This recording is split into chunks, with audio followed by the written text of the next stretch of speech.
Universal News TV, votre chaîne d'information la plus crédible. À la demande du peuple malien, les casques bleus onusiens devront quitter le Mali d'ici au 31 décembre 2023, selon une résolution votée par le Conseil de sécurité des Nations Unies, ce 30 juin 2023.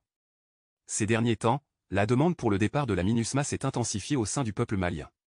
De nombreux Maliens estiment que la MINUSMA n'a pas atteint les objectifs escomptés, et qu'elle doit quitter leur territoire sans délai. Mais comment bien comprendre l'échec de la MINUSMA au Mali? Analyse de la situation, par Jean-Philippe.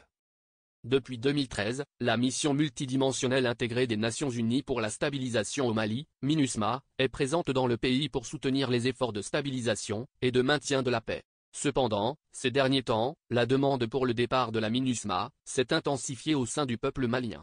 Le premier argument avancé par les partisans du départ de la MINUSMA est son manque d'efficacité dans la résolution des problèmes sécuritaires au Mali. Malgré les années de présence de la mission, le pays continue de faire face à des attaques terroristes et à une insécurité persistante. Les groupes armés, tels que les djihadistes et les séparatistes touaregs, continuent de semer la terreur dans certaines régions du pays. Les Maliens estiment donc que la MINUSMA n'a pas réussi à remplir son mandat de manière satisfaisante, c'est-à-dire qu'elle n'a pas réussi à rétablir la paix et la stabilité. Un autre argument avancé par les Maliens réside dans les coûts financiers élevés liés à la présence de la MINUSMA au Mali. Le pays est confronté à de nombreux défis économiques et sociaux, notamment la pauvreté et le manque d'accès aux services de base. Certains Maliens estiment que les ressources allouées à la MINUSMA pourraient être mieux utilisées pour relever ces défis internes, plutôt que de financer une mission onéreuse dont les résultats sont jugés insatisfaisants. Aussi, la MINUSMA n'a pas été épargnée par les controverses liées aux incidents impliquant des casques bleus. Malheureusement, certains membres des forces de maintien de la paix ont été accusés d'abus sexuels, de violence et de mauvaise conduite. Ces incidents ont terni la réputation de la mission et ont suscité l'indignation du peuple malien. Ces cas d'inconduite ont conduit à une perte de confiance de la population envers les casques bleus et ont renforcé la demande de leur départ. Ces dernières années, le Mali a cherché à diversifier ses partenaires et à renforcer ses relations internationales. Dans ce contexte, le pays s'est rapproché de la Russie, notamment dans les domaines de la sécurité et de la défense. Des accords ont été conclus, comprenant des échanges militaires, des formations, et la fourniture d'équipements par la Russie.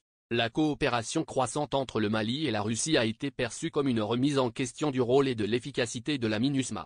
En conséquence, la MINUSMA a été forcée de se retirer du Mali, considérant que la présence russe constituait un obstacle à son mandat de maintien de la paix. De plus, la coopération avec la Russie soulève des questions quant aux motivations et aux objectifs de ce partenariat. Certains pensent que la Russie utilise cette coopération pour renforcer son influence dans la région, au détriment des intérêts de certaines puissances occidentales. La coopération croissante entre le Mali et la Russie offre certainement des perspectives d'avenir prometteuses pour les deux nations. Le renforcement des liens entre ces deux pays favorisera la stabilité régionale, le développement économique et la prospérité mutuelle. Il est essentiel de continuer à encourager et à soutenir cette coopération, afin de maximiser les avantages pour les deux pays, et de promouvoir la paix et le progrès dans la région. Ici, Jean-Philippe, pour Universal News TV. Merci de suivre Universal News TV sur YouTube, nous vous rassurons que les informations que nous diffusons au quotidien sont suffisamment crédibles. Alors, n'hésitez pas à liker la vidéo si elle vous plaît, et si vous êtes nouveau sur la chaîne. N'oubliez pas de vous abonner et d'activer la cloche de notification pour ne pas rater nos prochaines vidéos.